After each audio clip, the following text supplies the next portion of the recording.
Hello बच्चों, welcome to Daksh coaching classes. अभी तक हमने क्या कहते हैं कि इसमें इस चैप्टर में क्या कहते हैं कि क्या नाम है कि अभी तक हमने चैप्टर नंबर 15 पढ़ रहे थे। चैप्टर नंबर 15 में हमने इम्प्रूव, हाँ, क्या नाम था चैप्टर नंबर 15 का? Improvement in food resources. क्या? इम्प्रूवमेंट इन फूड रिसोर्सेज नाम था चैप्टर का, जिसमें हमने क्या कहते हैं कि बेसिक्स देख लिए थे कि क्या होता है इम्प्रूवमेंट इन फूड रिसोर्सेज, क्या होते हैं क्या नहीं होते हैं, इन सब चीजों को हमने देख लिया था। अब हमारा क्या कहते हैं कि हमने ये भी समझ लिया था कि इम्प्रूवमेंट क्यों करना है। हाँ, हमने ये समझ लिया था कि इम्प्रूवमेंट मतलब फूड रिसोर्सेज क्या क्या होंगे। जब क्या कहते हैं एनिमल हस्बेंड्री की बात की थी तो उसमें भी और क्रॉप्स में भी। जब हम इम्प्रूवमेंट्स इन क्रॉप यील्ड्स की बात करते हैं तो यहाँ पे क्या कहते हैं किस कॉन्सेप्ट के बारे में आ जाता है। सबसे पहले हमने बताया था हमें इस तीन चीजों के बारे में पढ़ना है एक्चुअल में। Crop variety improvement, crop production improvement and crop protection management. ठीक है, हमें तीन चीजों को पढ़ना है। तब हम एक एक चीज को समझते हैं और क्या कहते हैं कि आगे बढ़ते हैं। सबसे पहला कॉन्सेप्ट क्या आता है, देखिए। सबसे पहला कॉन्सेप्ट क्या आता है कि this approach depends on finding a crop variety that can give a good yield. तो सबसे पहला यहाँ पे जो ये दिस अप्रोच लिखा हुआ है, दिस अप्रोच की बजाय आप लिख दीजिए crop variety improvement approach depends on. यानी कि ये कहना चाह रहा है कि जो क्रॉप वेराइटी इंप्रूवमेंट है, अगर हम क्रॉप के वेराइटी में इंप्रूवमेंट लाना चाहते हैं तो सबसे पहले हमें क्या करना पड़ेगा, एक ऐसे क्रॉप की ऐसी वेराइटी पानी पड़ेगी जो क्या कहते हैं कि अच्छी उपज दे। गुड ईल्ड का मतलब होता है कि अच्छी उपज देना। उपज का मतलब होता है ज्यादा अमाउंट में क्या कहते हैं कि, हाँ, ज्यादा अमाउंट में क्या कहते हैं ग्रेन्स का मिलना। समझ आया कि नहीं समझ आया? ठीक है, तो गुड क्रॉप यील्ड हो। हमें कह रहे हैं कि ऐसे अप्रोच को देखना पड़ेगा। This approach depends on the finding a crop. एक ऐसे क्रॉप के वो ढूंढने की कोशिश कर रहा है, ऐसे क्रॉप को पाने की कोशिश करते हैं। इसमें हम हमेशा एक ऐसे क्रॉप के पीछे भागते हैं जो क्या कहते हैं कि हमें एक अच्छी उपज दे सके। ओके, आगे समझिए क्या लिखा हुआ है। यानी कि यहाँ पे दिस का मतलब क्या था, क्रॉप वेराइटी इंप्रूवमेंट। इस मेथड में हम करते हैं।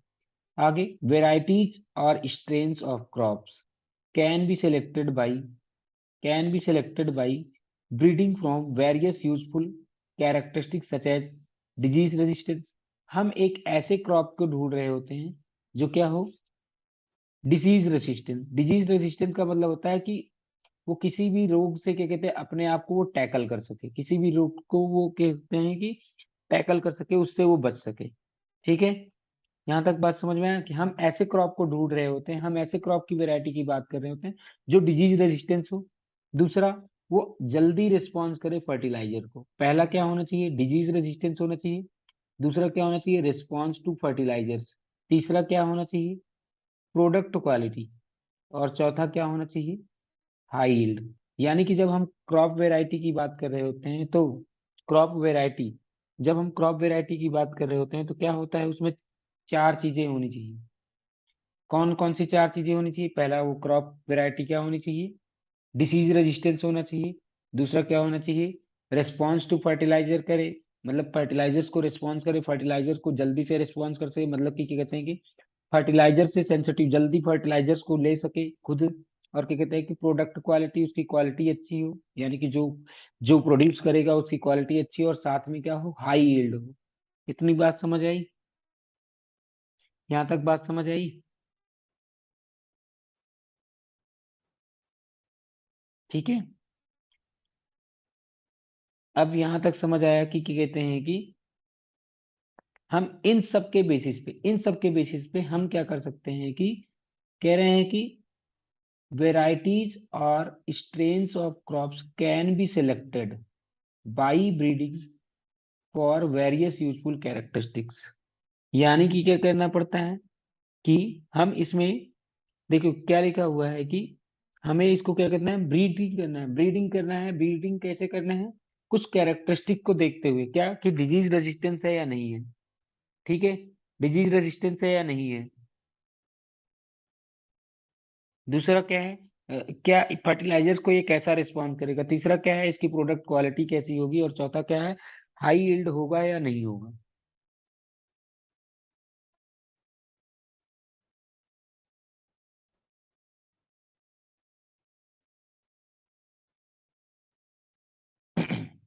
अच्छा, ये जो डिजीज रेजिस्टेंस है, हम मतलब कि 1 मिनट देखिए,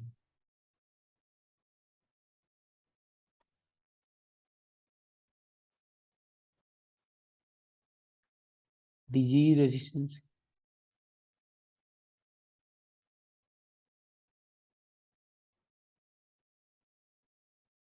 दूसरा हाई,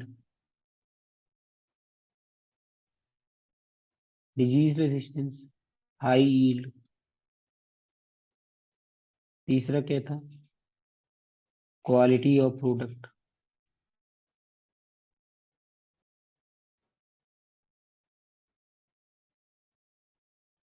चौथा क्या है, रिस्पॉन्स टू पर।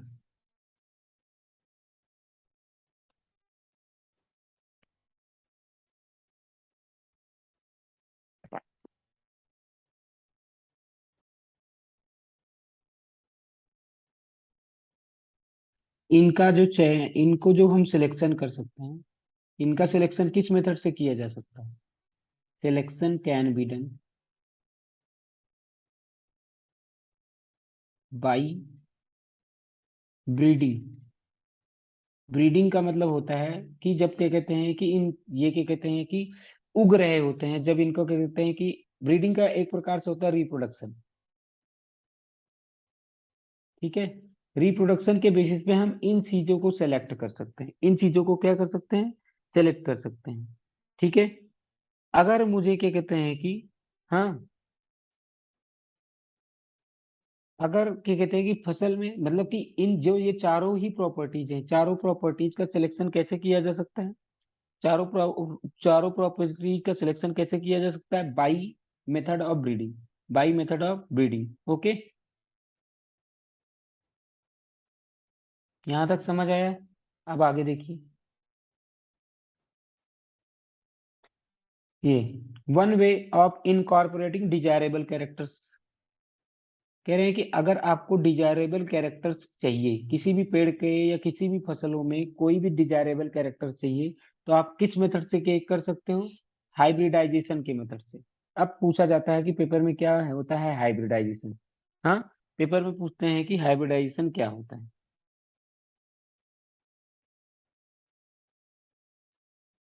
हाँ, पेपर में क्या पूछा जाता है कि हाइब्रिडाइजेशन क्या होता है, तो अब आपको बताना है कि हाइब्रिडाइजेशन क्या होता है। हम हाइब्रिडाइजेशन के थ्रू जितनी भी कैरेक्टरिस्टिक्स होती हैं, हम हाइब्रिडाइजेशन के थ्रू जो कैरेक्टरिस्टिक्स होंगी उनको हम क्या कहते हैं कि पेड़ के अंदर में डाल सकते हैं। तो अब देखिए क्या होता है हाइब्रिडाइजेशन क्या होता है, मैं यहाँ पे आपको बताता हूँ।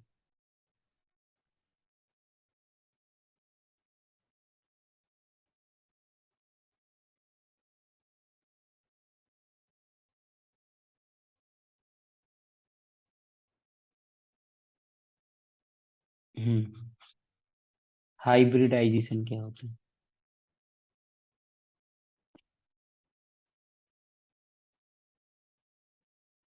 जब मैं बात करता हूँ हाइब्रिडाइजेशन की, तब क्या होता है, it is a process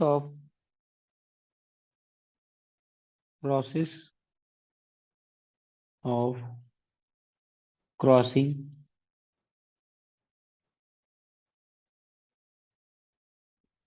between genetically dissimilar plant।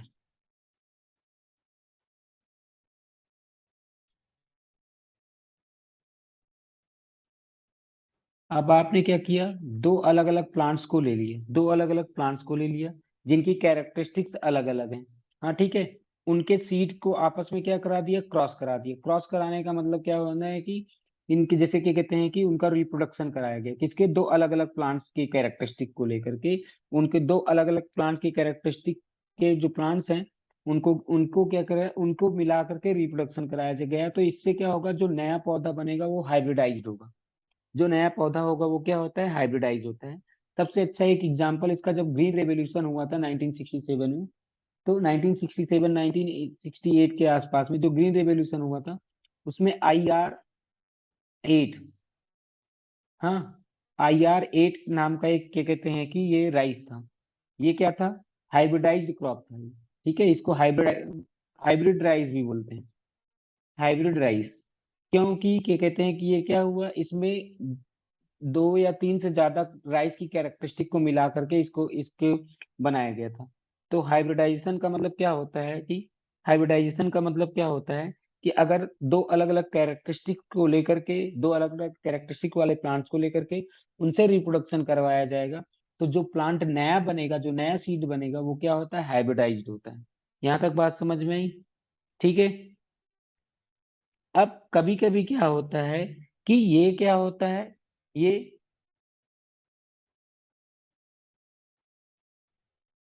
Crossing can be, ये क्रॉसिंग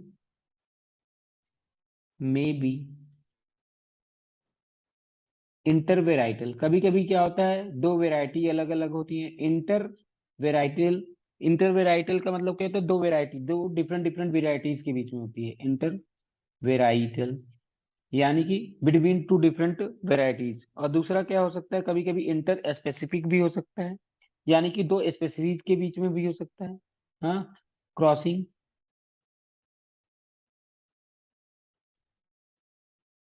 में बी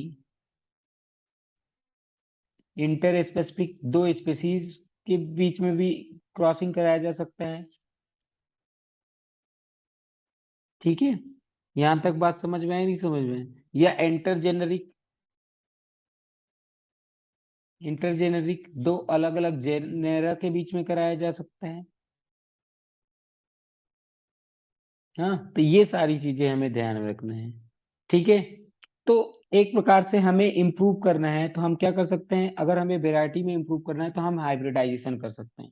हाइब्रिडाइजेशन के थ्रू हम क्या कर सकते हैं कि हाइब्रिडाइजेशन के थ्रू हम क्या कर सकते हैं, किसी भी प्लांट के कैरेक्टरिस्टिक में, किसी की भी क्या कहते हैं कि प्लांट के में की वेराइटी में इंप्रूवमेंट ला सकते हैं।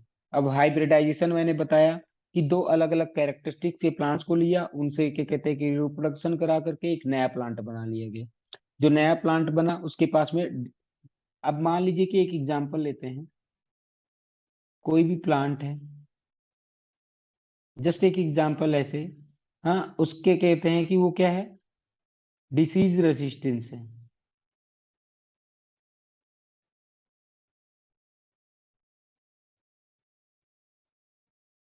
एक प्लांट ले लिया, एक प्लांट ले लिया जिसका क्या कहते हैं कि जो फ्लड रेजिस्टेंस है, कि अगर वो फ्लड आ जाएगा तो कोई बात नहीं। ठीक है, अब दोनों प्लांट को साथ में लिया, दोनों प्लांट के कैरेक्टरिस्टिक को लिया, और क्या कहते हैं कि दोनों प्लांट्स के क्या कहते हैं कि गैमेट्स को लिया, और एक नया प्लांट बनाया गया। हाँ, नया प्लांट जो बना दिया उसका नाम रख दो डीएफ प्लांट। ठीक है, अब ये जो डीएफ प्लांट है, ये क्या होगा, इसको ऐसे ऐसे एरिया में, जैसे अब ये डिसीज रेसिस्टेंस वाला जो था, इसको हम क्या कहते हैं कि उस एरिया में तो बो सकते थे जहां पे ये डिसीज को नहीं, लेकिन क्या कहते हैं कि ये फ्लड को, अगर वहां पे बाढ़ आ जाती तो ये क्या कहते हैं नहीं सह पाता। बाढ़ आ जाएगी तो ये नहीं सह पाएगा डिजीज रेजिस्टेंस वाला। फ्लड रेजिस्टेंस वाला क्या होगा, फ्लड आ जाएगा तब तो सह लेगा, लेकिन क्या कहते हैं कि इसमें कोई भी डिसीज आ जाएगा तो उसको नहीं सह पाएगा। तो हमने क्या किया, एक ऐसा प्लांट बना लिया, एक ऐसी क्रॉप बना लिया जिसका नाम रख दिया डीएफ। और ये जो डीएफ प्लांट है ना, ये दोनों डिसीज को भी सह सकता है और फ्लड को भी रेजिस्ट कर सकता है। तो इस प्रकार से ये ज्यादा इंप्रूवमेंट हुआ इसमें, यानी कि ये इम्प्रोवाइज ज्यादा हो गया, ज्यादा अच्छे से काम कौन करेगा, डीएफ वाला ज्यादा अच्छे से काम करेगा। जो डिजीज रेसिस्टेंस वाला है वो केवल और केवल वहीं पे काम करेगा जहां पे क्या कहते हैं कि फ्लड नहीं आएगा। फ्लड रेजिस्टेंस वाला कहाँ पे काम करेगा, जहां पे कोई डिसीज नहीं होगी। लेकिन ये जो होगा ये दोनों जगह पे काम करेगा। तो ये बात हमें ऐसे समझने, ऐसे हम इम्प्रूव कर सकते हैं। ठीक है, अब सेकेंड मेथड इम्प्रूव का कौन सा है, सेकेंड मेथड इम्प्रूव का कौन सा है देखते हैं। ठीक है, इम्प्रूवमेंट को हम दूसरे मेथड से भी कर सकते हैं।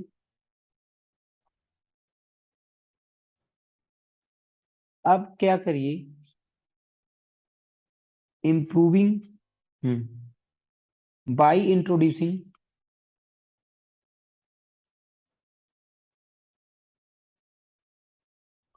a gene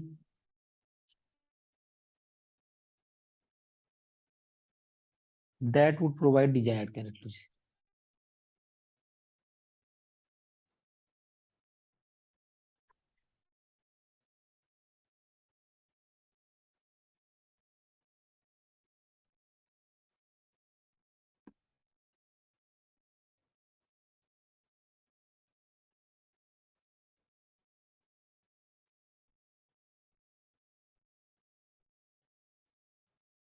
तो आप क्या करिए कि आप ऐसी जीन उसमें क्या कहते हैं कि उस प्लांट के पास में या उस क्रॉप में रख दीजिए जिसकी वजह से क्या होगी, उसकी कैरेक्टरिस्टिक आ जाए। जैसे मैंने बताया कि आप मान लीजिए कि एक फ्लावर है, अब इस फ्लावर का कलर क्या है, रेड है, लेकिन आपको रेड नहीं चाहिए, आपको रेड नहीं चाहिए, आपको पिंक फ्लावर चाहिए, और लेकिन स्ट्रक्चर यही होना चाहिए, लेकिन वो कैसा चाहिए, पिंक चाहिए। तब आपको क्या करना पड़ेगा, इसके जीन में चेंज करने पड़ेंगे, इसके जीन में क्या करने पड़ेंगे, चेंज कर दो। जब इसके जीन में चेंज कर दोगे ना तो उसका कलर क्या हो जाएगा, आपको पिंक चाहिए तो आप पिंक वाले फ्लावर का किसी फ्लावर से लाओगे जो जिसके पास में पिंक होगा, पिंक कलर का कैरेक्टरिस्टिक होगा, तो उसके कैरेक्टरिस्टिक को ला करके इस फ्लावर में डाल दोगे। तो फिर क्या होगा, जो चेंजेस आएंगे तो फिर पता चलेगा कि इसमें क्या हुए, पिंक वाले कैरेक्टरिस्टिक धीरे धीरे आ जाएंगे। तब ऐसे आप क्या कहते हैं कि, यानी कि इम्प्रूवमेंट को हम दो मेथड से कर लिए। हमने एक तो हाइब्रिडाइजेशन करा दिया। हाइब्रिडाइजेशन का मतलब क्या होता है कि दो अलग अलग जीन्स या दो अलग अलग स्पीसीज हैं उनका क्रॉस करा दो, दो अलग अलग स्पीसीज हैं उनका क्रॉस करा दो, ठीक है, या दो दो अलग अलग क्या कहते हैं कि वेराइटी के क्रॉप्स हैं उनका क्रॉस करा दो, या दो अलग अलग जेनेरा के क्रॉप्स हैं उनका क्रॉस करा दो, तब वो हाइब्रिडाइजेशन मेथड होगा। लेकिन हम जीन को अलग से ही इंट्रोड्यूस कर दें तो ये भी मेथड हो सकता है कि जिससे हम क्या कहते हैं कि इन सभी क्रॉप को बोला जाता है, इन सभी क्रॉप को बोला जाता है जेनेटिकली मॉडिफाइड क्रॉप्स। क्या बोला जाता है, जेनेटिकली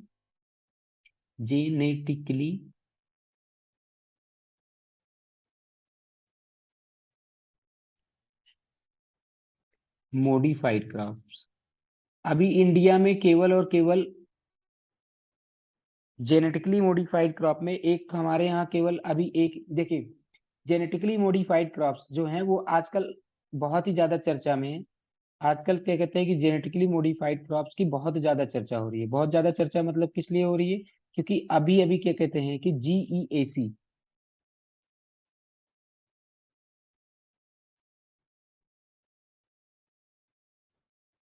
हाँ, GEAC एक इंस्टीट्यूशन है।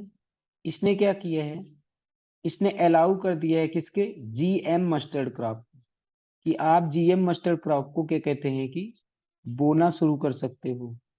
तो इसके लिए क्या कहते हैं कि GM मस्टर्ड को हमारे यहाँ किसको किसको मिल गया है, मतलब इसको इजाजत मिल गई बोने के लिए। लेकिन अभी भी क्या कहते हैं कि इसको गवर्नमेंट ने नहीं इश्यू किया है कि हाँ हम इसको बो सकते हैं, इसको हम क्या कहते हैं कि इसके सोइंग कर सकते हैं, ऐसा अभी गवर्नमेंट ने नहीं इश्यू किया है। लेकिन ये जेनेटिकली मॉडिफाइड मस्टर्ड है। जेनेटिकली मॉडिफाइड मस्टर्ड जो होते हैं ये क्या होते हैं कि कुछ अलग अलग तरीके, कुछ अलग अलग, जैसे किसी भी बैक्टीरिया को इंट्रोड्यूस कर दिया जाता है इसमें। जब बैक्टीरिया को इंट्रोड्यूस कर दिया जाएगा तो वो डिजीज रेजिस्टेंस हो जाएगा। कुछ ऐसे कैरेक्टरिस्टिक डाल दिए जाते हैं जिससे वो क्या करेंगे कि नए नए चीजों को वो सह सकते हैं। हाँ, यहाँ तक बात समझ में आई क्या। जेनेटिकली मॉडिफाइड क्रॉप्स समझ आए कि क्या है, जेनेटिकली मॉडिफाइड क्रॉप्स क्या होते हैं। जेनेटिकली मॉडिफाइड क्रॉप्स में क्या होता है कि जो क्रॉप्स होते हैं वो क्या कहते हैं कि नए तरीके से चीजों को, हाँ, नए तरीके से चीजों को रजिस्ट कर सकते हैं, सह सकते हैं, देख सकते हैं कि क्या है या क्या नहीं है, मतलब कि क्या है या क्या नहीं, मतलब कि यहाँ पे मेरे कहने का मतलब ये है कि भाई जो जेनेटिकली मॉडिफाइड मस्टर है, ऐसे बीटी कॉटन है, बीटी कॉटन भी क्या कहते हैं कि ये जेनेटिकली मॉडिफाइड कॉटन है, इसको GM कॉटन भी बोल सकते हैं।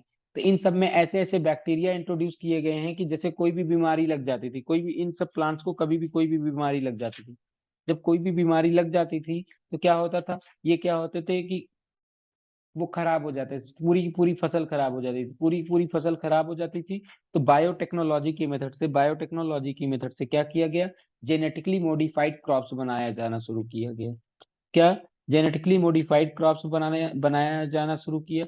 अब जब जेनेटिकली मॉडिफाइड क्रॉप्स में देखा गया तो, हम्म, जब जेनेटिकली मॉडिफाइड क्रॉप्स देखा गया तो यहाँ पे क्या पता चलता है कि नए नए कैरेक्टरिस्टिक्स इंट्रोड्यूस किए जाते हैं, नए नए कैरेक्टरिस्टिक्स इंट्रोड्यूस किए जाते हैं किस मेथड से? बायोटेक्नोलॉजी के मेथड से, जिसमें हमने के यही है यहाँ पे, इसी को बोलते हैं जेनेटिकली मॉडिफाइड क्रॉप्स। ठीक है, इसमें क्या हो रहा है कि हम नया जीन ही इंट्रोड्यूस करते हैं उस प्लांट में, क्या कहते हैं कि नया जीन इंट्रोड्यूस कर देते हैं, जिससे क्या होगा कि प्लांट क्या कहते हैं कि बढ़िया से, मतलब कि ग्रोथ करता रहे, और उसको क्या कहते हैं किसी भी चीज के ऊपर डिपेंड, मतलब कि ड्रॉट रेजिस्टेंस भी हो सकता है कि मान लीजिए कि आजकल बहुत ज्यादा कहीं ना कहीं सूखा आता रहता है, तो ड्रॉट रेजिस्टेंट प्लांट्स बना दिए जाते हैं। और कभी कभी ड्रॉट रेजिस्टेंट के साथ साथ में कभी कभी ऐसे प्लांट्स बना लिए जाते हैं जो डिजीज रेजिस्टेंस होता है। ठीक है, तो यहाँ तक आपको उम्मीद करता हूँ समझ में आया होगा। ठीक है, तो देख लेते हैं एनसीईआरटी ने क्या लिख रखा है क्या नहीं। देखिए, सबसे पहला पहला तरीका क्या है? पहला तरीका है कि आप हाइब्रिडाइजेशन कर दीजिए। Hybridization refers to the crossing between genetically dissimilar plant। दो जेनेटिकली डिसिमिलर प्लांट होंगे, उनका अगर हम क्रॉस करा देते हैं ना, उसका हम क्रॉस करा देते हैं, तो क्या बन जाता है? वही है हाइब्रिडाइजेशन। हाइब्रिडाइजेशन का मतलब समझ में आ गया होगा। दिस क्रॉसिंग में बी इंटर वेराइटल, मैंने बताया था कि दो वेराइटीज के बीच में भी हो सकता है, और क्या कहते हैं कि दो डिफरेंट स्पीसीज के भी बीच में हो सकता है। हाँ, लेकिन और क्या कहते हैं कि या दो तो क्या कहते हैं कि डिफरेंट डिफरेंट जेनेरा के हो सकते हैं। ठीक है, हमें इतना बात समझ में आ गया कि हाइब्रिडाइजेशन किसके किसके बीच में कराया जा सकता है। नेक्स्ट कॉन्सेप्ट क्या आता है? दूसरा मैंने बताया था कि जेनेटिकली मॉडिफाइड क्रॉप्स। क्या करो? जेनेटिकली मॉडिफाइड क्रॉप्स बना लीजिए। ठीक है, जेनेटिकली मॉडिफाइड क्रॉप्स जो होंगे, ये क्या करते हैं? ये क्या कहते हैं कि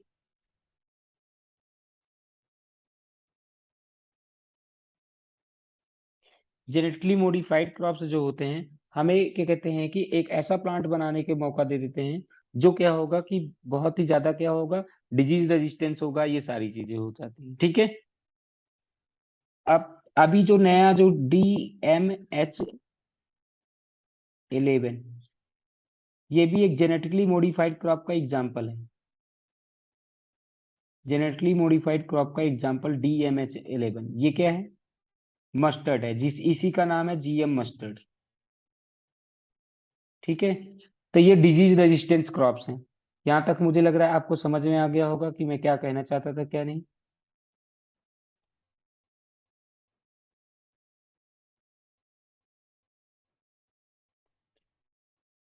For new varieties of crops to be accepted, it is necessary that the variety produces high yields under the different conditions that are found in different areas. लेकिन अब यहाँ पे कंडीशन ये है, अब यहाँ पे कंडीशन ये है कि अब यहाँ पे कंडीशन ये है कि अभी हमने दो, मैंने बताया कि जीईएसी जीईएसी ने इसको क्या कहते हैं कि डीएमएच 11 ये एक जीएम मस्टर्ड है, इसको उसने अप्रूवल दे दिया है। किसने अप्रूवल दे दिया? जीईएसी ने दे दिया है। अब आपको पता, आप लोग सोच रहे होंगे कि जीईएसी क्या होता है। तो जीईएसी की जब मैं बात करता हूं, तो जीईएसी जो है वो क्या है? Genetic engineering, genetic engineering appraisal committee.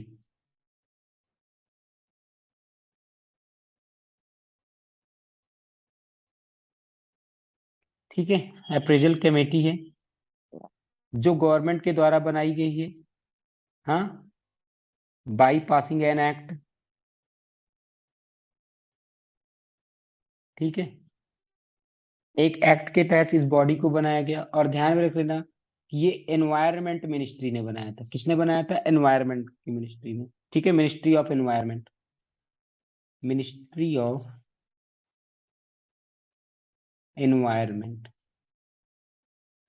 तो जब मिनिस्ट्री ऑफ एनवायरमेंट ने बनाया है, तो अब क्या करता है? जीईसी ने DMH11 को क्या दिया? अप्रूवल कर दिया।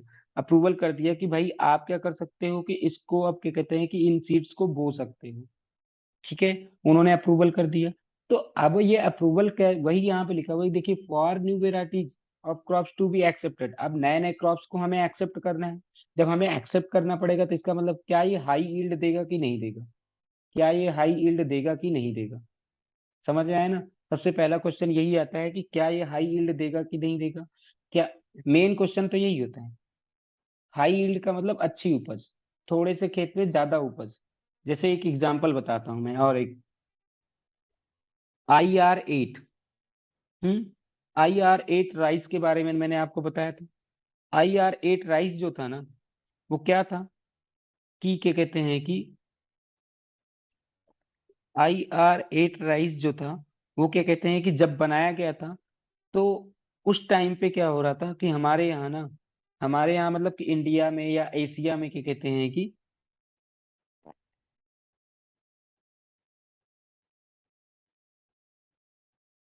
हमारे यहाँ इंडिया में या एशिया में क्या था कि क्या कहते हैं कि बहुत ही ज्यादा 1976 के आसपास की ही बात मैं बता रहा था। तो उस टाइम पे क्या हो रहा था, हमारे यहाँ बहुत ज्यादा ही प्रॉब्लम चल रही थी। किस चीज की प्रॉब्लम चल रही थी, हमारे यहाँ क्या कहते हैं कि राइस की कमी हो रही थी, और क्या कहते हैं कि खाने होने की बहुत ज्यादा कमी हो रही थी। हाँ, जैसे कि मैंने पहले ही बताया था कि बंगाल फेमाइन आया था 1943 में। फिर हमारी आजादी मिली थी, आजादी के बाद में हमारा देश बढ़ चुका था। तो फिर क्या हुआ कि बहुत सारे क्या कहते हैं कि मतलब कि खेत भी बढ़ गए, और क्या कहते हैं कि रिसोर्सेज की भी कमी थी। और क्या कहते हैं कि उसी के साथ में क्रॉप्स भी क्या हो रही थी, बहुत ही कम हो रही थी। यानी कि क्या कहते हैं क्रॉप यील्ड अच्छे से नहीं हो रहा था। तो फिर क्या हो रहा था, खाने की कमी आ रही थी। तो उस टाइम पे क्या आया था, IR8। अब समझो, जितने एरिया में पहले अगर 100 kg हो रहा था ना, लगभग लगभग इसने उसको 4 गुना बढ़ा दिया था। लगभग लगभग IR8 ने उसको 4 गुना बढ़ा दिया था। ठीक है। IR8 ने क्या किया था, उसको लगभग लगभग कितना गुना बढ़ा दिया था, 4 गुना बढ़ा दिया था। पहले जितने में उनको क्या कहते हैं कि यहाँ तक क्लियर है। ठीक है। कि देखिए क्या कहते हैं कि पहले जितने एरिया में उनको 100 kg मिल रहा था, अभी वो इतने ही एरिया में 400 kg, उतने ही एरिया में। हाँ। और इससे क्या हुआ कि लोगों के क्या कहते हैं कि भुखमरी का प्रॉब्लम सॉल्व हुआ, लोगों की क्या कहते हैं कि नीट का प्रॉब्लम सॉल्व हुआ। तो यानी कि हम जब भी हम अच्छी वेराइटी की बात करते हैं, हम सोचते हैं कि न्यू वेराइटीज अगर इंट्रोड्यूस करना चाहते हैं, तो न्यू वेराइटीज इंट्रोड्यूस करने से पहले क्या करना पड़ता है, हमें ये चेक करना पड़ता है कि क्या वो गुड ईल्ड देगा या नहीं देगा। अगर वो गुड ईल्ड देगा, अब गुड ईल्ड के साथ साथ में ये ध्यान में रखिएगा कि क्या वो हमारे इन्वायरमेंट के लिए क्या कहते हैं कि सही है या नहीं सही है। अब पता चले कि हम ऐसी क्रॉप बना ले जो बाकी भी क्रॉप को लेकर के डूब जाए, बाकी भी क्रॉप को लिए हानिकारक हो। हाँ। तो ऐसी भी क्रॉप हमें नहीं बनानी है कि जो बाकी क्रॉप के लिए हानिकारक हो। तो ये सारी चीजें ध्यान में रखनी पड़ती है जब हम नई वेराइटीज के लिए देखते हैं। इसीलिए तो अभी जैसे मैंने बताया था कि एनवायरमेंट, ये मिनिस्ट्री ऑफ एनवायरमेंट में, यानी कि एनवायरमेंट को प्रोटेक्ट भी तो करना है। तो वही, for new varieties of crops to be accepted it is necessary that the variety produces high yields under different condition. Different different condition में क्या कहते हैं कि ये जो वेराइटी बनाई गई है क्रॉप की, ये बहुत ज्यादा उपज दे। ठीक है। That are found in different areas. Farmers would need to be provided with good quality seeds, हाँ, ऑफ पार्टिकुलर वेराइटी। अब तो सबसे पहले आपने क्या कहते हैं, किसी भी वेराइटी के क्या चाहिए उनको, गुड क्वालिटी ऑफ सीड्स चाहिए, गुड क्वालिटी ऑफ सीड्स। अब मान लीजिए आपने वैरायटी तो चुन लिया, अब वैरायटी के साथ साथ में क्या होना चाहिए, सीड्स भी तो अच्छा होना चाहिए। पता चले कि उसी वैरायटी में ही सीड गड़बड़ हो। हाँ। आपने वैरायटी तो सही चुन ली लेकिन सीड्स नहीं सही। यानी कि अगर आपने, मैं सीधा से बोल रहा हूँ कि अगर 10 सीड्स आपने बोए हैं, 10 सीड्स को आपने सो किया, हाँ, तो क्या होता है कि अगर उसमें से 8 भी ग्रो हो जा रहे हैं, तो इसका मतलब वो सीड क्या है, अच्छा है। 8 जो है वो जर्मिनेट हो रहे हैं या नहीं। मैं तो कह रहा हूँ कि 10 में से 10 होने चाहिए। लेकिन ये माना जाए, अब पता चले कि 10 सीड्स हमने बोए, 10 सीड्स को हमने बोया, और क्या कहते हैं कि उसमें से केवल और केवल 3 सीड्स क्या हो रहे हैं, जर्मिनेट हो रहे हैं। बाकी जर्मिनेट ही नहीं हो रहे हैं। तो आपको क्रॉप वेराइटी के साथ साथ में ये भी ध्यान में रखना पड़ता है, good quality of crop variety के साथ साथ में और क्या ध्यान में रखना पड़ता है, good quality of that variety. Okay. और वो उस कंडीशन में क्या कर सके, बड़े आसानी से क्या कर सके, जर्मिनेट हो सके। ठीक है, यहां तक समझ में आ गया होगा। अगला,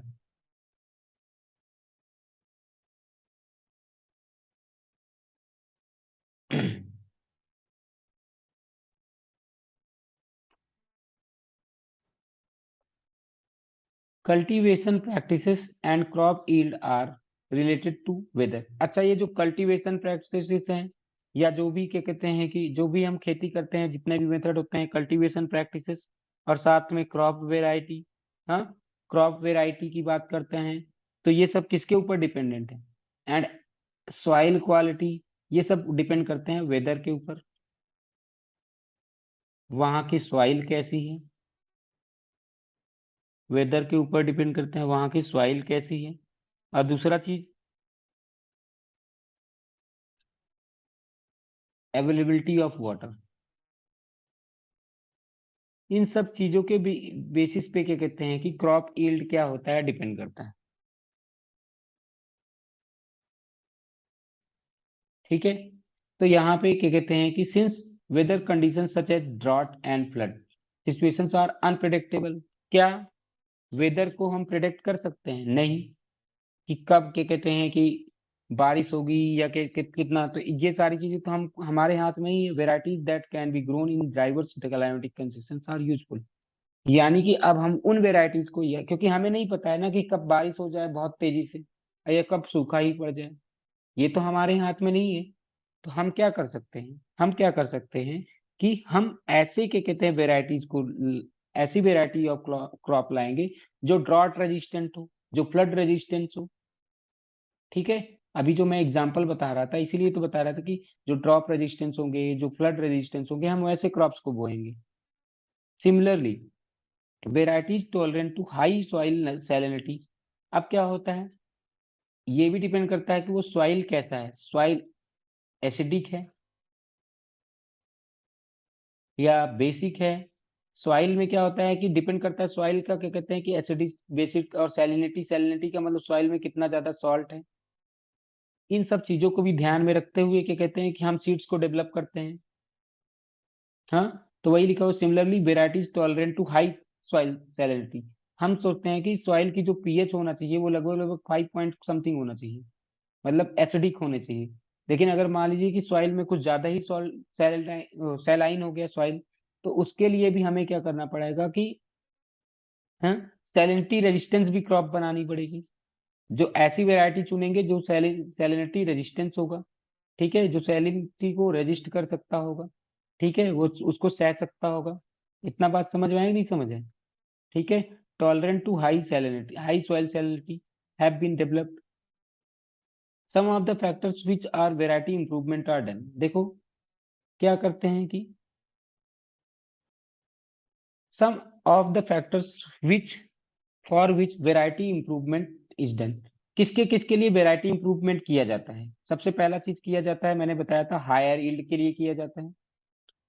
वेराइटी इंप्रूवमेंट किसके लिए करोगे? हायर यील्ड को, ताकि आपकी प्रोडक्टिविटी बढ़ सके। प्रोडक्टिविटी ऑफ क्रॉप पर एकड़, मान लीजिए कि 1 एकड़ में पहले, 1 एकड़ में पहले 10 क्विंटल राइस होता था।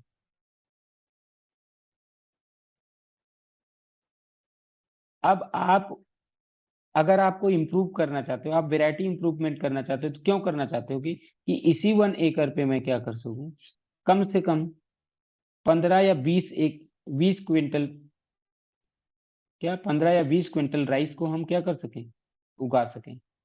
ठीक है, तो 15 या 20 क्विंटल राइस को क्या कहते हैं कि हम क्या करें, पा सकें। तो यानी कि हमारी क्रॉप यील्ड क्या हो जाए, बढ़ जाए। हम हमेशा चाहते हैं कि हायर यील्ड हो, हायर यील्ड हो। इसके लिए हम क्या कहते हैं कि क्रॉप वेराइटी इंप्रूवमेंट करते हैं। पेपर में पूछा जा सकता है कि किस किस फैक्टर्स के लिए, नेम द फैक्टर्स जिसके लिए क्या कहते हैं कि हम क्रॉप वेराइटी इंप्रूवमेंट करेंगे। तो पहला चीज है हायर इंप्रूवमेंट, हायर यील्ड के लिए। दूसरा किसके लिए करते हैं? Improvement quality, improved quality, quality को हम इम्प्रूव करना चाहते हैं। Quality considerations of crop products में vary crop to crop. Baking quality is important in wheat, हाँ, प्रोटीन क्वालिटी इन पल्सेस। हम ऐसे पल्सेस को उगाना चाहेंगे जिसमें ज्यादा प्रोटीन हो, हाँ, हम ऐसी पल्सेस को उगाना चाहेंगे जो क्या हो, जिसमें क्या कहते हैं कि क्या, जिसमें ज्यादा प्रोटीन हो। हम ऐसे क्वालिटी के पल्सेस को लगाएंगे। तो ये सारी चीजें ध्यान में रखना होता है। ऑयल क्वालिटी, जिसमें हम ऐसे ऑयल सीड्स बोना चाहते हैं जिसमें ऑयल्स ज्यादा निकले। अब पता चले कि ऐसा कोई भी अब मान लीजिए कि आपने कोई सरसों बो दिया। अब जो सरसों बोया है, कोई भी मस्टर्ड बो दिया। अब वो जो मस्टर्ड बोया है आपने, उसमें सोचिए कि क्या कहते हैं कि एक एक इतना सा खेत है। हाँ, इतना सा खेत है। एक इतना सा खेत है और एक इतना सा खेत है। हाँ, दोनों ही खेतों में आपको क्या हो रहा है कि इस खेत में क्या कहते हैं कि आपको 100 kg मिल रहा है।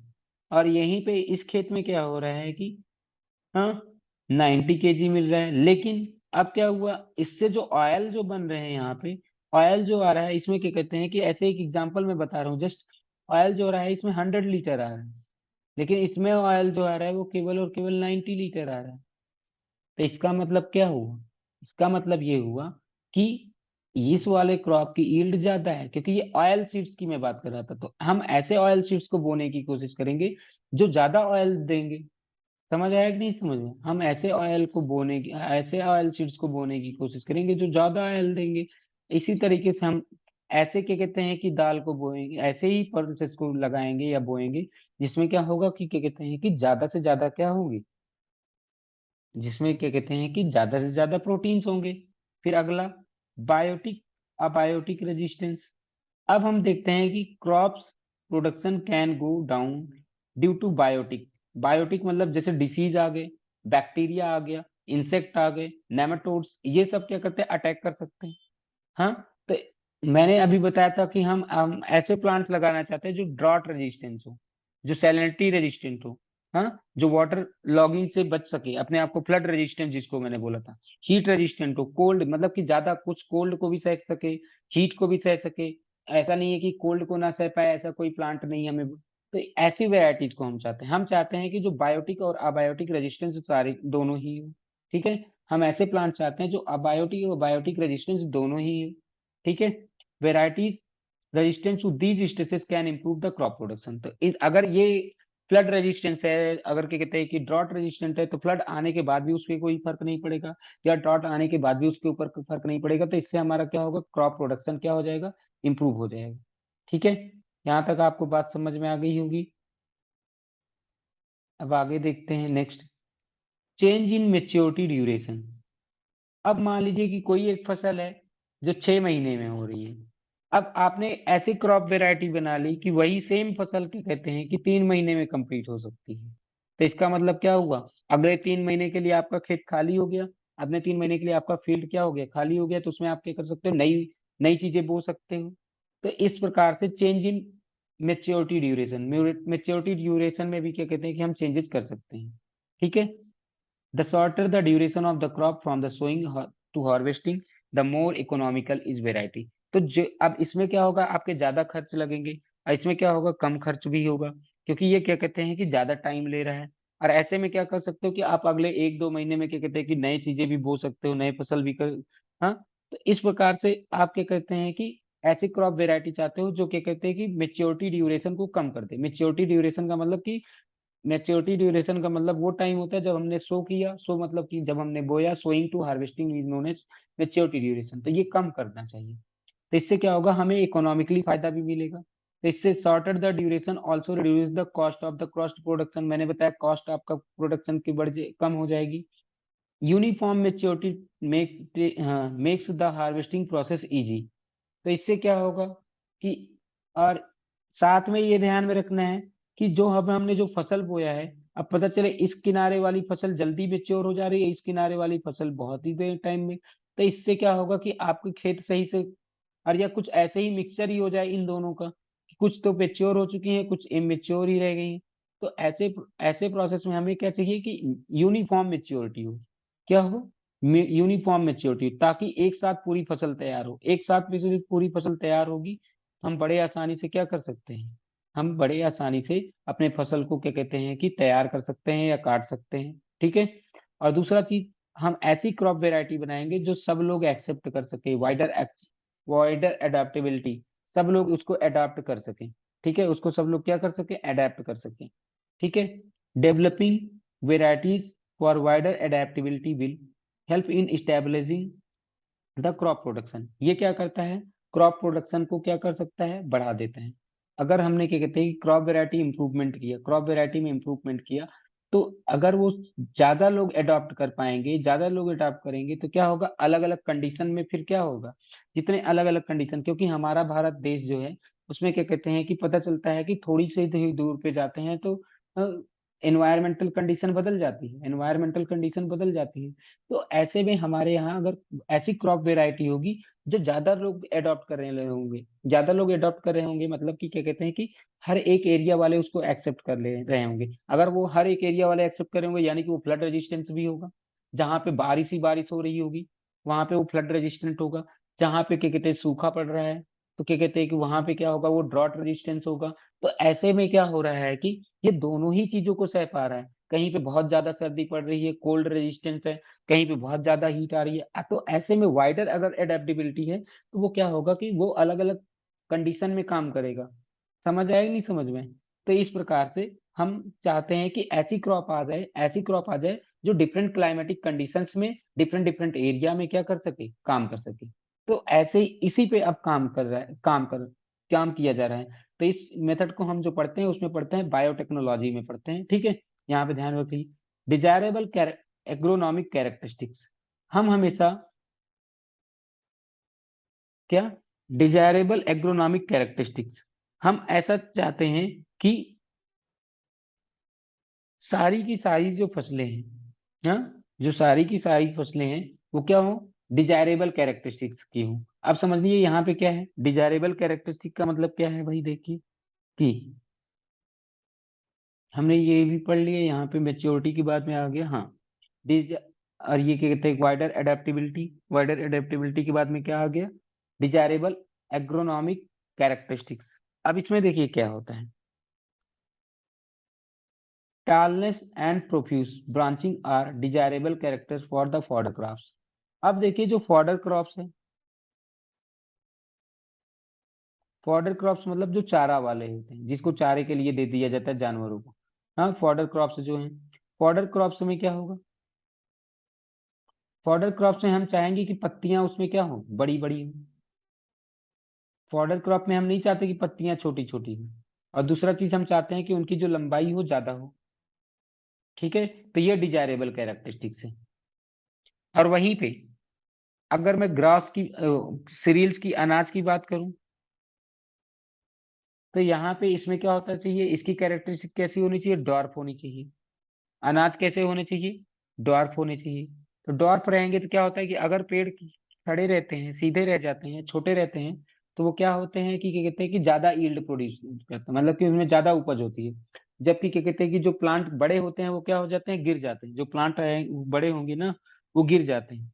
ठीक है, वो गिर जाते हैं, तो इसीलिए हमें क्या करना पड़ता है, हाँ, जो प्लांट बड़े होंगे वो क्या हो जाएंगे, गिर जाएंगे।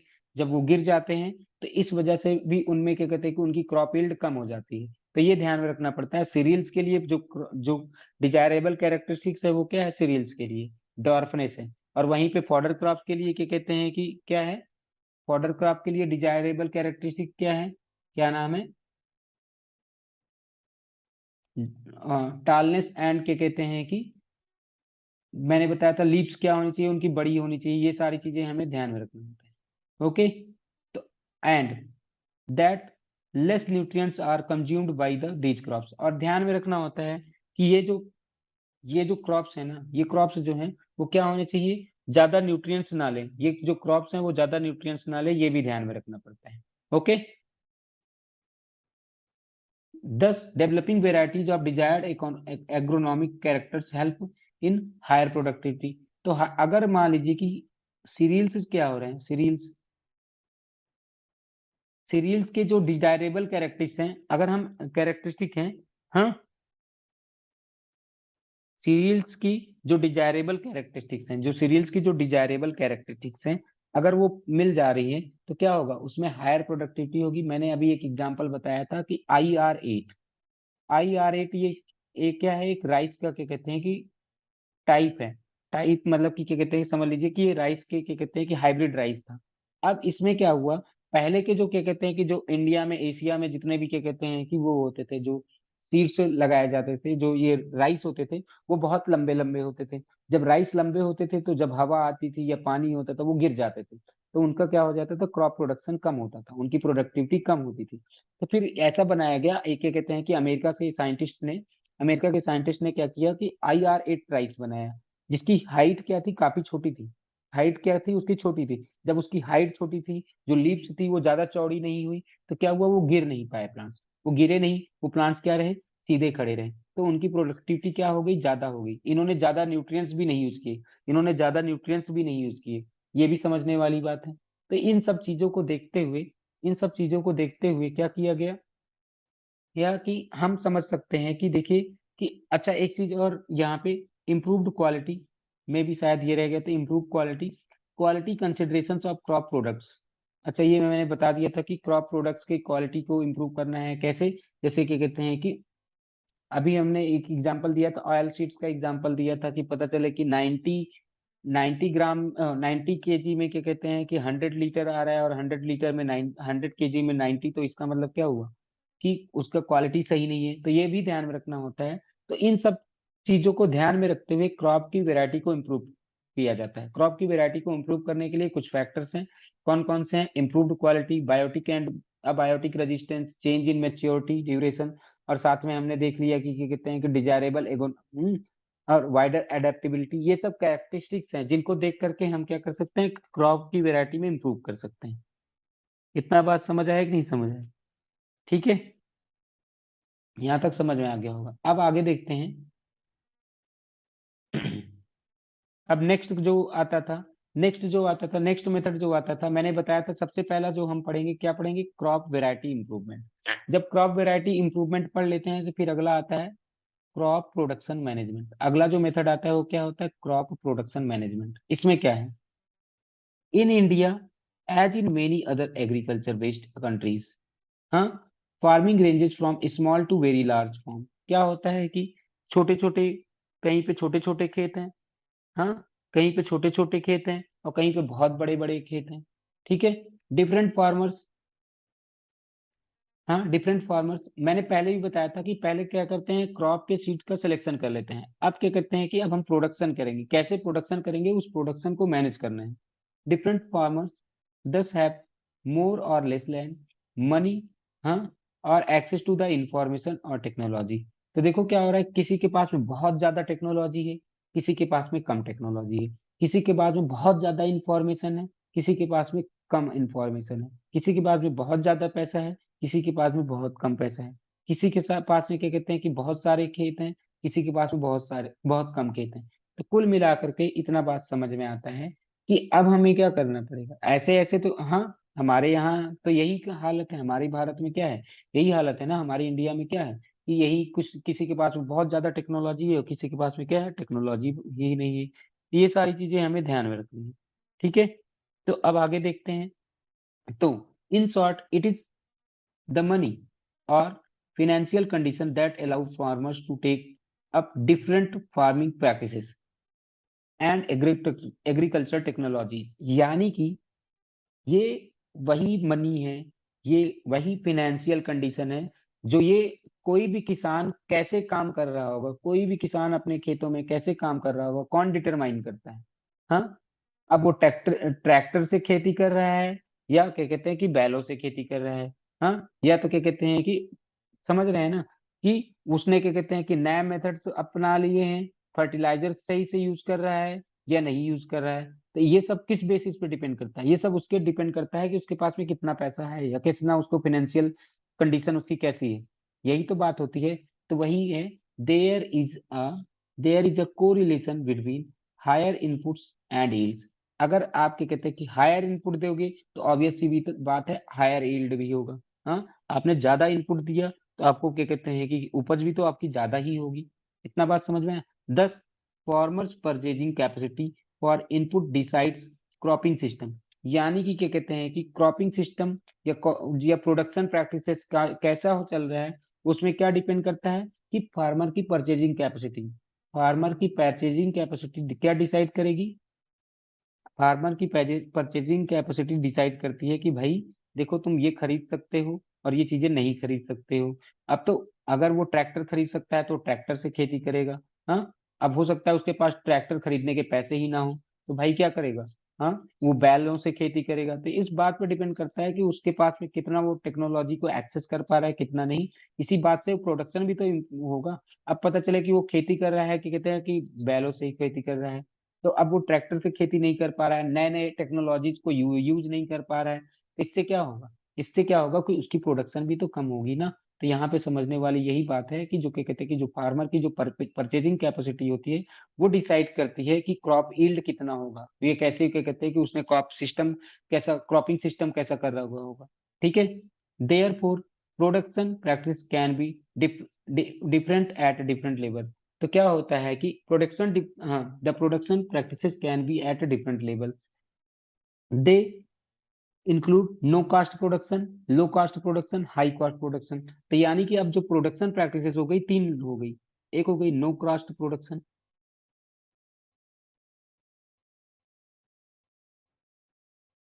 दूसरा लो कास्ट प्रोडक्शन,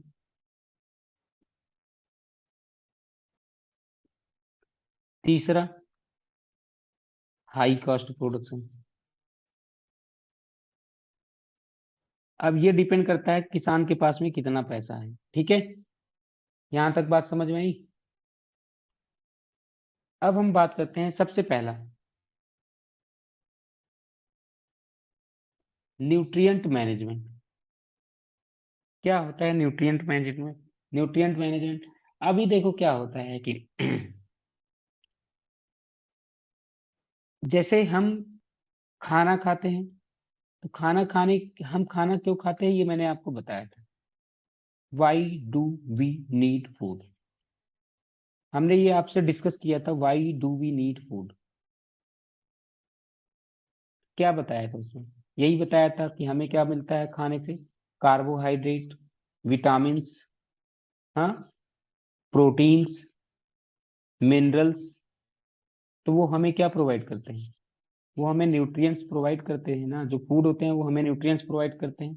तो उसी तरीके से तो जब हमारे ग्रोथ के लिए न्यूट्रिएंट्स की जरूरत पड़ती है, तो वैसे प्लांट्स की ग्रोथ के लिए भी तो न्यूट्रिएंट्स की जरूरत पड़ती होगी।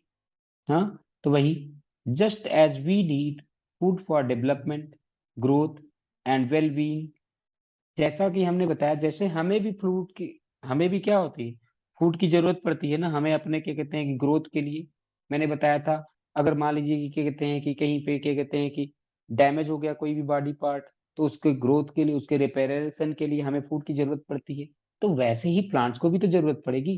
प्लांट को भी क्या कहते हैं कि न्यूट्रिएंट्स की जरूरत पड़ती है। Plant also require nutrients for growth. Nutrients are supplied to plants by air. अब क्या कहते हैं कि जो प्लांट को जो न्यूट्रिएंट्स होंगे वो कैसे मिलेंगे? प्लांट को न्यूट्रिएंट्स कैसे मिलेंगे? एयर के थ्रू, वाटर के थ्रू और सॉइल के थ्रू। क्या प्लांट को कैसे न्यूट्रिएंट्स मिलते हैं? एयर, वाटर और सॉइल के थ्रू। ठीक है। अब देखिए, there are 16 nutrients which are essential for the plants. Plants के लिए जो इसेंशियल न्यूट्रिएंट्स हैं वो कितने हैं? 16। 16 एसेंशियल न्यूट्रिएंट्स हैं। इसेंशियल का मतलब होता है जी जो इम्पोर्टेंट है, बहुत जरूरी है। इसका मतलब ये नहीं कि केवल और केवल उनको 16 ही जरूरत पड़ती है। ठीक है, 16 ही नहीं है, 16 इसेंशियल है। ओके, यहाँ तक समझ आया? अब यहाँ पे क्या हो रहा है? एयर क्या क्या दे रहा है इनको? कार्बन। कार्बन कहाँ से मिल जा रहा है? एयर से। ऑक्सीजन कहाँ से मिल जा रहा है? एयर से। हाइड्रोजन कहाँ से मिल जा रहा है? वाटर से। हाँ, हाइड्रोजन इनको कहाँ से मिल जा रहा है? वाटर से। और सॉइल क्या सप्लाई करता है? Soil supplies other 13 nutrients to the plant. तो देखिए क्या हो गया, यहाँ पे मैं बताता हूँ आपको कहानी।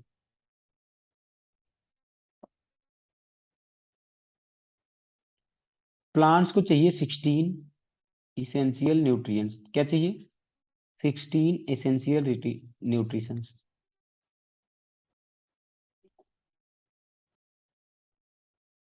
मैंने बताया था इनको कहाँ कहाँ से मिलता है? सॉइल से। दूसरा कहाँ से मिलता है? वाटर से।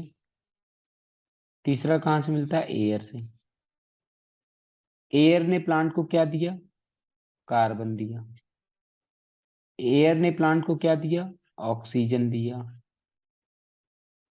वाटर ने प्लांट को क्या दिया? हाइड्रोजन दिया। बाकी जो 13 इसेंशियल और बचे, जो 13 और रह गए, वो कहाँ से मिलते हैं? From the soil. जो 13 इसेंशियल न्यूट्रिएंट्स और हैं वो कहाँ से मिलते हैं? सॉइल से मिलते हैं। इतनी बात समझ में आई? ठीक है, चलिए आगे देखते हैं।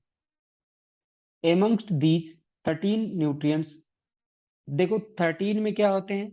अब देखिए क्या होते हैं कि कुछ ऐसे जो होते हैं वो क्या होते हैं? लार्ज क्वांटिटी में चाहिए होते हैं, और कुछ क्या कहते हैं कि चाहिए होते हैं जो 13 इसेंशियल न्यूट्रिएंट्स हैं। 13 इसेंशियल।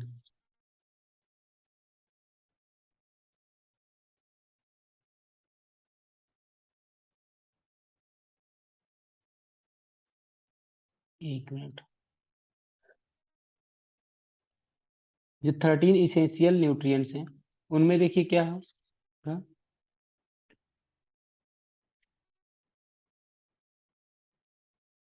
कुछ क्या कहते हैं कि माइक्रो माइक्रो न्यूट्रिएंट्स हैं,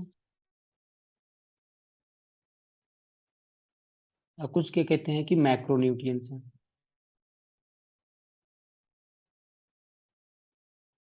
क्या? कुछ माइक्रो न्यूट्रिएंट्स हैं और कुछ मैक्रो न्यूट्रिएंट्स हैं। अब कौन से माइक्रो हैं कौन से मैक्रो हैं ये भी ध्यान में रखना है। कौन से माइक्रो हैं और कौन से मैक्रो हैं ये भी ध्यान में रखना है। मैक्रो कौन से हैं और माइक्रो कौन से हैं? तो देखिए माइक्रो कौन कौन से हैं। यहाँ पे सबसे पहला समझने की जरूरत ये है कि छह जो है ना,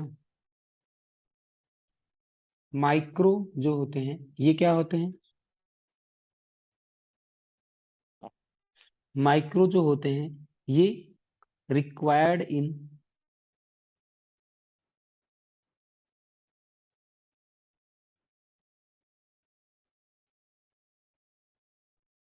लेस क्वांटिटीज, और जो मैक्रो न्यूट्रिएंट्स होते हैं ये required in high quantity, large quantity. Okay.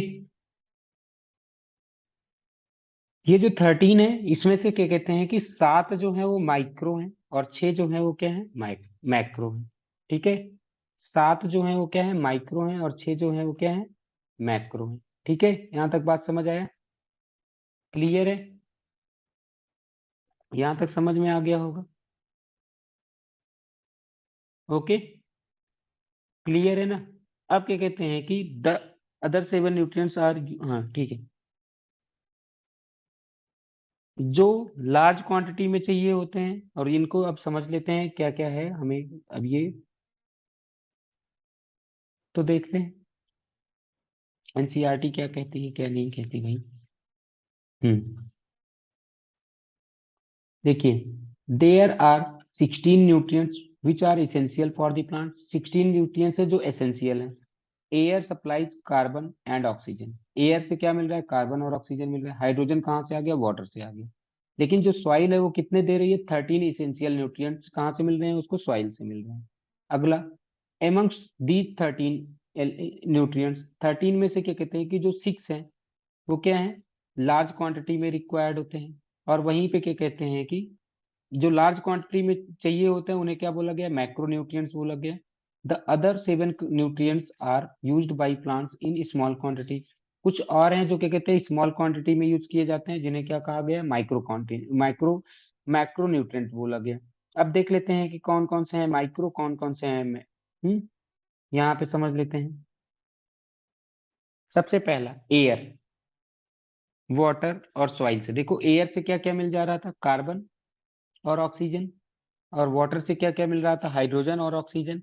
अब देखो माइक्रो न्यूट्रिएंट्स कौन कौन से हैं? नाइट्रोजन मैक्रो न्यूट्रिएंट्स है, मतलब कि नाइट्रोजन बहुत लार्ज क्वांटिटी में चाहिए, फॉस्फोरस भी लार्ज क्वांटिटी में चाहिए, और पोटेशियम भी लार्ज क्वांटिटी में चाहिए। ठीक है, कैल्शियम भी क्या कहते हैं कि लार्ज क्वांटिटी में चाहिए, मैग्नीशियम भी चाहिए, सल्फर भी चाहिए। तो याद करो तो ऐसे ये नाइट्रोजन का फुल फॉर्म, नाइट्रोजन क्या होता है, एन, ठीक है। और क्या कहते हैं कि ये क्या होता है, पी। और ये क्या होता है, पोटेशियम, के। और क्या कहते हैं, कैल्शियम क्या होता है, सी। ये क्या होता था, एमजी।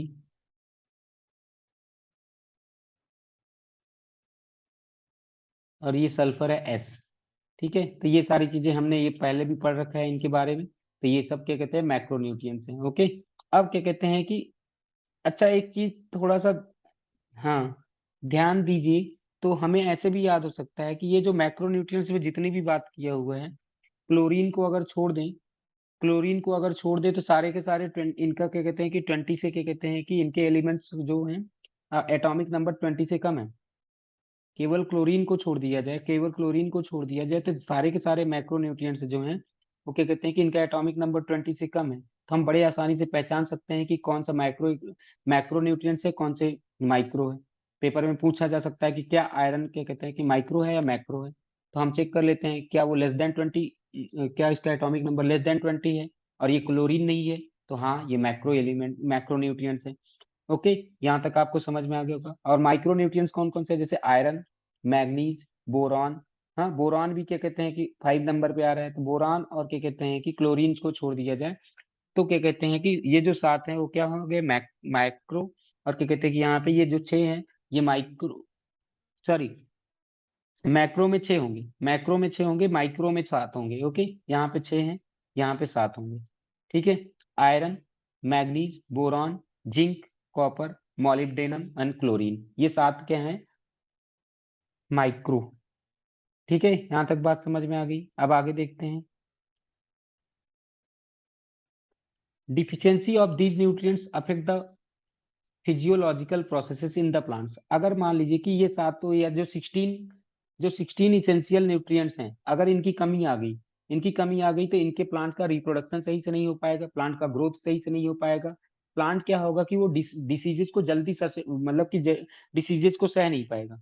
हाँ, जो प्लांट होगा, अगर प्लांट के पास में ये सारी चीजें नहीं आ पा रही हैं, ये जो 16 एसेंशियल एलिमेंट्स हैं, 16 एसेंशियल, हाँ, प्लांट के लिए जो 16 एसेंशियल क्या नाम है, कैरेक्टरिस्टिक्स हैं, अगर ये नहीं मिल पा रहे हैं, 16 एसेंशियल के कहते हैं कि क्या नाम है, न्यूट्रिएंट्स हैं, ये जो अगर प्लांट्स को नहीं मिल पाएंगे तो क्या होगा, क्या होगा, प्लांट क्या करेगा, प्लांट का ग्रोथ नहीं होगा।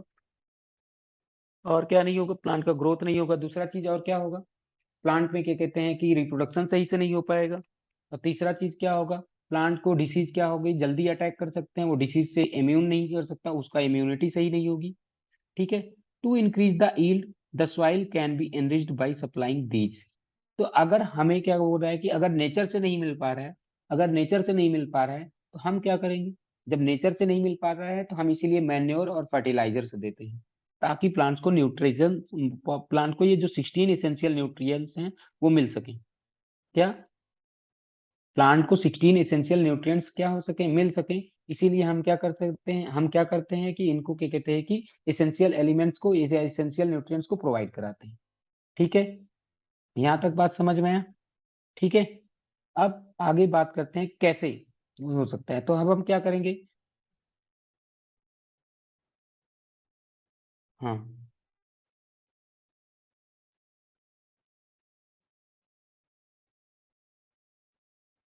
मैन्योर। अब क्या होता है कि हम मैन्योर क्यों दे रहे हैं भाई, मैन्योर या फर्टिलाइजर क्यों दे रहे हैं, ताकि क्या कहते हैं कि जो सॉइल है ना, सॉइल को हम न्यूट्रिएंट्स को एनरिच कर सकें। To enrich the soil, to enrich the soil with nutrients.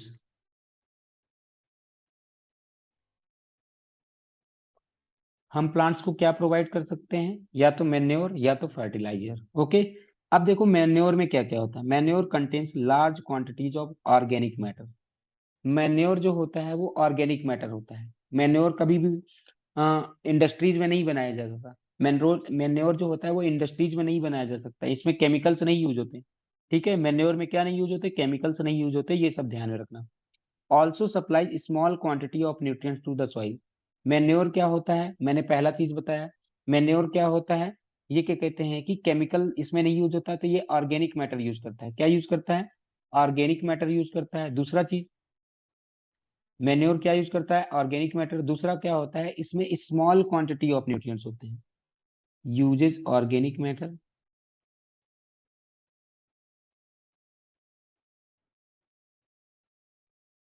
दूसरा, हाँ, इसमें क्या होता है, सप्लाईज स्मॉल क्वांटिटीज ऑफ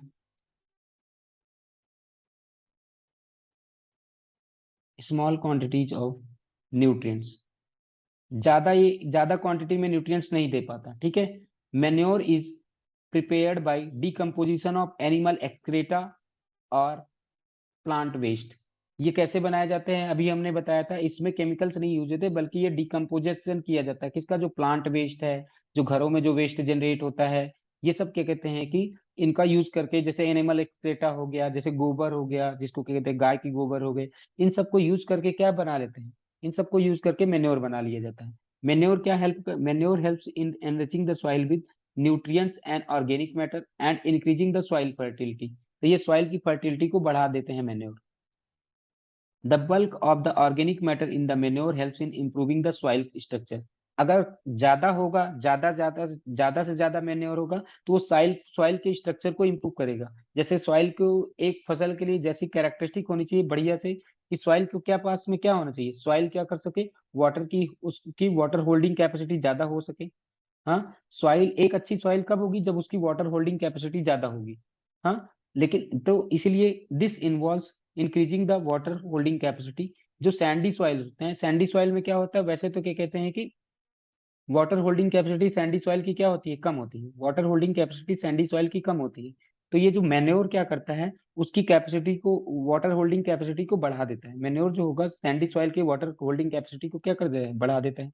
वहीं पे क्लेई सॉइल में क्या करता है, क्लेई सॉइल जो होती है, वो क्या कहते हैं कि क्लेई सॉइल क्या करती है, एब्जॉर्ब कर लेती है वाटर को। तो ये वहां पर क्या होता है कि ऑर्गेनिक मैटर क्या करते हैं, large quantities of organic matter help drainage and avoiding the water logging. वहां पे वाटर को, क्लेई में क्या होगा, वाटर को जमा नहीं होने देता। क्लेई में क्या करता है कि देखो, समझना, यहाँ पे जैसे सैंडी सॉइल क्या होगी, सैंडी सॉइल में क्या होता है, सैंडी सॉइल में क्या होता है, वाटर जल्दी जल्दी क्या होगा, एकदम नीचे चला जाएगा, एब्जॉर्ब हो जाएगा। तो इसको एकदम नीचे नहीं जाने देता, एकदम नीचे नहीं जाने देता, और यहाँ पे होल्ड करके रख लेता है, यहाँ पे होल्ड करके रख देता है, ताकि सीड्स को या प्लांट्स को मिल सके।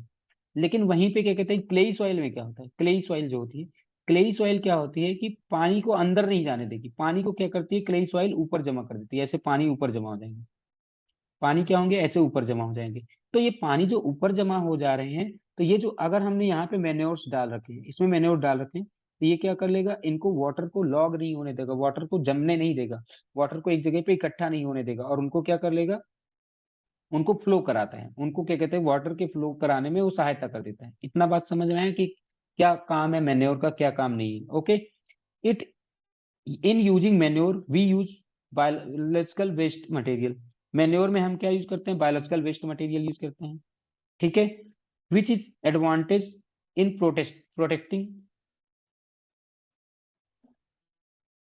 हाँ, आर इन्वायरमेंट। तो क्या होता है कि अब क्योंकि हमने क्या यूज किया, ऑर्गेनिक मैटर यूज किया, जस्ट ऑर्गेनिक मैटर यूज किया, ऑर्गेनिक मैटर और बायोलॉजिकल वेस्ट, हमने क्या यूज किया, ऑर्गेनिक मैटर यूज किया या बायोलॉजिकल वेस्ट भी यूज किया। तो इसका मतलब क्या हो रहा है कि ये सब हमारी किसमें सहायता करते हैं, ये सब हमारी इस तरह से सहायता कर रहे हैं कि हमारे एनवायरनमेंट को पॉल्यूट नहीं करेंगे, ठीक है। हम अगर ज्यादा ही फर्टिलाइजर्स यूज करेंगे, तो फर्टिलाइजर क्या करता है, फर्टिलाइजर हमारे इन्वायरमेंट को अफेक्ट करता है। जबकि क्या कहते हैं कि जो ऑर्गेनिक मैटर है या मेन्योर जो है ना, ये चाहे ज्यादा हो जाए चाहे कम हो जाए, हमारे क्या कहते हैं खेतों को भी नहीं नुकसान पहुंचाएगा, ना तो हमारे क्या कहते हैं कि एनवायरमेंट को नुकसान पहुंचाने वाला है। Okay. Using biological waste using biological waste material is also new for of recycling the farm waste. तो यानी कि जो हम बायोलॉजिकल वेस्ट को यूज करते हैं, एक प्रकार से क्या हो रहा है कि हम उसको रिसाइकलिंग कर ले रहे हैं, और इसका, हाँ, is also a way of recycling farm waste. यानी कि क्या कहते हैं कि जो फार्म के जो वेस्ट है तो उसको भी हम क्या कर रहे हैं, एक प्रकार से फिर से उसी खेत में यूज कर ले रहे हैं। तो इस प्रकार से क्या हो रहा है कि बेस्ड ऑन द, अब देखो क्या होता है कि मेन्योर को भी क्लासिफाई किया गया है। मेन्योर क्या होते हैं, वो कितना टाइप्स के होते हैं, इसको भी डिस्कस करते हैं कि मेन्योर कितने टाइप्स के होते हैं। ओके, अभी तक हमने पढ़ लिया कि मेन्योर क्या है। मेन्योर भी दो टाइप्स के हैं। मेन्योर भी कितने टाइप्स के हैं, दो टाइप्स के हैं। कौन कौन से हैं उसको समझते हैं।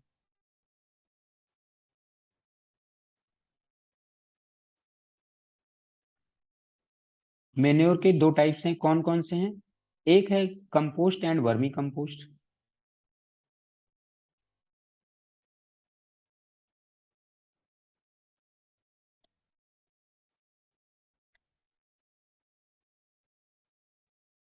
एक है कंपोस्ट एंड वर्मी कंपोस्ट, दूसरा है ग्रीन मैन्योर। दो प्रकार के मैन्योर होते हैं। ओके, तो समझते हैं कंपोस्ट क्या होता है, वर्मी कंपोस्ट क्या होता है और ग्रीन मैन्योर क्या होता है। हाँ, the process compost and vermicompost, the process in which farm waste material like livestock excreta जैसे काऊ डंग हो गया, ये सब वेजिटेबल वेस्ट, एनिमल रिफ्यूज, हाँ डोमेस्टिक वेस्ट, सीवेज वेस्ट, ये सब हम जो यूज कर ले रहे हैं ना, इरेडिकेटेड वीड्स। हाँ, अब आपने क्या किया कि क्या कहते हैं कि घास को यूज कर लिया, आपने क्या किया कि क्या कहते हैं कि जो उसमें से पेड़ों में से इरेडिकेटेड वीड्स, वीड्स का मतलब कि तुमने निकाला है फसल में से अपने, उसको भी एज अ वेस्ट के रूप में, एज उसको एज अ कंपोस्ट यूज कर सकते हैं। हाँ, उसको क्या करो, एक डब्बे में डाल, एक गड्ढे में डाल दो। हाँ, उस गड्ढे में उसको डिकम्पोजिशन करा दो, तो वो क्या बन जाएगा, कंपोस्ट बन जाता है। वो क्या हो जाता है, कंपोस्ट बन जाता है। तो गड्ढे में डाल देते हैं उसको, सड़ाना ही क्या कहलाता है, कंपोस्टिंग मेथड कहलाता है। The compost is rich in organic matter. अब वो जो कंपोस्ट होता है उसमें बहुत ज्यादा ऑर्गेनिक मैटर होते हैं और उसमें बहुत ज्यादा न्यूट्रिएंट्स होते हैं। तो compost is also prepared by using earthworms to hasten the process of decomposition of the plants. आप क्या कहते हैं कि and animal refuse, this is called as vermi compost. तो कभी कभी देखो, कंपोस्ट हमने पढ़ लिया। अब कंपोस्ट क्या होता है, धीरे धीरे सड़ रहा है। अगर जब वो धीरे धीरे सड़ रहा है तो हमने क्या किया, उसमें क्या कहते हैं कि अर्थवॉर्म्स डाल दिए। हमने क्या कर दिया, अर्थवर्म्स डाल दिए। अब जब ने हम अर्थवर्म का यूज करके अगर हमने कर लिया, तो देखो कंपोस्ट को बनने में थोड़ा सा ज्यादा टाइम लगता है। तो हमने वर्मी कंपोस्ट, मतलब वर्मी कंपोस्ट में क्या हुआ, अर्थवर्म डाल दो। अर्थवर्म डाल दोगे तो वो जो कंपोस्ट हो जाएगा, जो टाइम लग रहा था बनने में, वो जल्दी जल्दी उसको क्या कर सके, उसका डिकम्पोजिशन जल्दी करा देंगे। ठीक है, क्या उसके डिकम्पोजिशन को जल्दी कर देते हैं। तो बस इतनी सी बात है कि वर्मी कंपोस्ट में क्या होता है, वो कंपोस्ट ही है, लेकिन क्या कहते हैं कि वो जो प्रोसेस था, जो डिकम्पोजिशन प्रोसेस जो था, वो कंपोस्टिंग प्रोसेस स्लो चल रहा था ना, उसको वो तेजी से कर देते हैं। कौन, वर्मी कंपोस्ट। ठीक है, अब एक और होता है ग्रीन मैन्योर। ग्रीन मैन्योर क्या होते हैं, कभी कभी कुछ ऐसे प्लांट्स भी होते हैं या क्रॉप सीड्स होते हैं जिनको हम क्या करते हैं कि सीधे सीधे उनको क्या कहते हैं कि उसी खेत में ही सीधे क्या कहते हैं कि देखिए क्या होता है, prior to sowing of crop seeds, some plants like sun hemp or gore are grown and then mulched by plowing them into the soil। तो क्या होता है कि उनको सॉइल में ही क्या कहते हैं कि सीधे,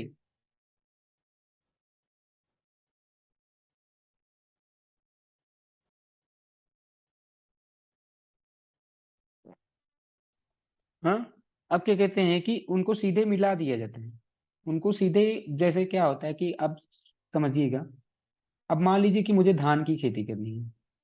हाँ, धान की खेती करनी है, तो अब क्या कहते हैं, पैडी जिसको बोलते हैं, पैडी की खेती करनी है। हाँ, तो अब मुझे पैडी की खेती करनी है, तो अब मैं क्या करूंगा, यहाँ पे पैडी अभी नहीं उगाऊंगा, कोई और फसल उगा दिया। वो फसल मतलब कैसे हो गई, जिनको हमें बस कुल नहीं कि कुल मिलाकर के वो इसके फर्टिलिटी को बढ़ाएंगे, बस हमने ये फसल उगा दिए। अब ये फसल उगा दिए, अब फिर जब ये तैयार हो जाएंगे तो मैंने इसको क्या कहते हैं कि इसके ऊपर फ्लो कर दिया, और फ्लो कर दिया और इनको मिट्टी में मिला दिया। अब ये क्या होंगे कि हमारे प्लांट्स के लिए, हमारे पैडी के लिए ये कैसे काम करेंगे, एज अ मैन्योर काम करेंगे, एज अ मैन्योर करेंगे, ये हमारी सॉइल की फर्टिलिटी को बढ़ा देते हैं। दीज ग्रीन प्लांट्स दस टर्न इनटू ग्रीन मैन्योर। तो इस प्रकार से ये क्या हो रहा है कि जो प्लांट्स है ना, ये ज्यादातर नाइट्रोजन और फास्फोरस बढ़ाते हैं। ये ज्यादातर क्या बढ़ाते हैं, नाइट्रोजन और फास्फोरस बढ़ाते हैं। तो इसलिए हम क्या कहते हैं कि इनको ऐसे कर लेते हैं कि कोई मेन क्रॉप को बोने से पहले क्या करते हैं कि कुछ क्रॉप्स ऐसे बो दिए जाते हैं, जिसका एक एग्जाम्पल क्या है, हमने बता दिया, सन हेम्प। क्या है उसका एग्जाम्पल है, सन हेम्प इसका एग्जाम्पल है। जिसको, या कभी कभी वो होता है ग्वार, मूंग, मूंग सुन रखा होगा तो तो क्या कहते हैं कि उसको क्या करते हैं कि उसी में सीधे फसल के साथ ही क्या कहते हैं कि मिट्टी में मिला दिया जाता है, और तो वो मिट्टी में मिल जाता है, तो वो एज अ ग्रीन मेन्योर काम करता है। यहाँ तक बात समझ में आ गया कि हमने मेन्योर का यूज करके फर्टिलिटी को, अपने सॉइल की फर्टिलिटी को बढ़ा सकते हैं। मेन्योर को यूज करके हम अपने सॉइल के न्यूट्रिशन को बढ़ा सकते हैं, सॉइल के न्यूट्रिएंट्स को बढ़ा सकते हैं। ओके, अब क्या कहते हैं कि नेक्स्ट आता है फर्टिलाइजर्स। नेक्स्ट क्या आता है फर्टिलाइजर्स। हम क्या यूज कर सकते हैं, फर्टिलाइजर्स भी यूज कर सकते हैं अपने सॉइल की फर्टिलिटी को बढ़ाने के लिए। लेकिन ये फर्टिलाइजर्स कहाँ पे बनाए जाते हैं, फैक्ट्रीज में बनाए जाते हैं, इंडस्ट्रीज में बनाए जाते हैं। यानी कि इन फर्टिलाइजर्स में क्या यूज किया जाएगा, केमिकल्स का यूज होता है। Fertilisers are commercially produced plant nutrients. ये क्या होते हैं, कॉमर्शियली प्रोड्यूस्ड प्लांट न्यूट्रिएंट्स होते हैं। ठीक है, fertilisers supply nitrogen, phosphorus, potassium. They are used to ensure the good vegetative growth. जैसे लीव्स हो गया, ब्रांचेज हो गए, फ्लावर्स हो गए, ये सही से इनका ग्रोथ हो रहा है या नहीं हो रहा है। ठीक है, giving rise to healthy plants. ये क्या करते हैं कि हेल्दी प्लांट के ग्रोथ को इंश्योर करते हैं। जो फर्टिलाइजर्स होते हैं वो क्या होते हैं कि कुछ न्यूट्रिएंट्स देंगे, जिससे क्या इंश्योर किया जाता है कि हेल्दी प्लांट बने, जिससे क्या इंश्योर किया जाता है कि प्लांट जो बने वो हेल्दी बने। Fertilizers are a factor in higher yields of a high cost farming। जब कहीं पे बहुत ज्यादा हाई कास्ट फार्मिंग हो रही है, जहां पे ज्यादा पैसे लगाए जा सकते हैं, तो वहां पे फर्टिलाइजर्स यूज किए जाते हैं, और उससे क्या होता है, हाई यील्ड भी होता है। हाई यील्ड मतलब अच्छी उपज हो जाती है। ठीक है, fertilisers should be applied carefully in terms of proper dose. अब देखो, क्योंकि आप फर्टिलाइजर्स दे रहे हो, तो आपको यहाँ पे क्या कहते हैं कि प्रिकॉशनरी ही प्रिकॉशंस लेने ही होंगे, क्योंकि आप फर्टिलाइजर्स यूज कर रहे हो। कहीं पे ज्यादा तो, कहीं ज्यादा फर्टिलाइजर्स तो नहीं डाल दे रहे हो। ज्यादा फर्टिलाइजर डालने से भी क्या होगा, फसल बर्बाद हो जाएगी। लेकिन मेन्योर में ऐसा केस नहीं था, मेन्योर में ऐसा केस नहीं था। हाँ, यहाँ पे ज्यादा फर्टिलाइजर डालने, क्योंकि केमिकल ही तो है, हो सकता है कि वो प्लांट्स को ही खराब कर देते। यहाँ पे प्रिकॉशंस बहुत जरूरी है। ठीक है, और ये भी ध्यान रखना होता है कि ये क्या होते हैं, फर्टिलाइजर जो होते हैं वो हमारे हेल्थ को भी खराब करते हैं, क्योंकि वो धीरे धीरे क्या होते हैं कि वो खाने में, मतलब कि वो प्लांट से क्या कहते हैं कि, ठीक है। तो अभी हम यहाँ तक करते हैं, बाकी हम क्या कहते हैं कि नेक्स्ट नेक्स्ट वीडियो में करेंगे आगे। ठीक है।